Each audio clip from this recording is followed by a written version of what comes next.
আচ্ছা, fried rice তো সবাই বানাও, এবারে একটু অন্যভাবে বানানো যাক। আমি গ্যারেন্টি দিয়ে বলতে পারি এই রেসিপিটা যদি একবার বানিয়ে ফেলো, বাড়ির সবাই তোমার মাথা খারাপ করে দেবে বারবার বানানোর জন্য।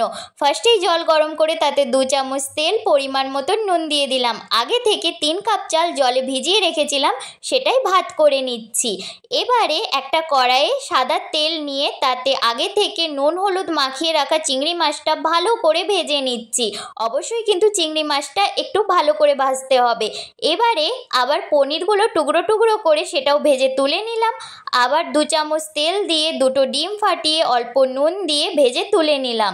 এবারে 2 চামচ সাদা তেল, 2 চামচ ঘি দিয়ে কাজু কিশমিশটা একটু ভেজে নিচ্ছি, সবই কিন্তু অল্প পরিমাণে দিচ্ছি।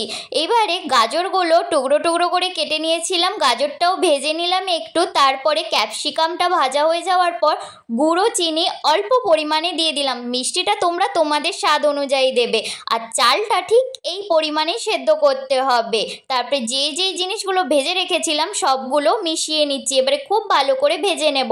লাস্টে 2 চামচ গরম মশলা গুঁড়ো আর 1 চামচ গোলমরিচ গুঁড়ো দিয়ে দিলাম।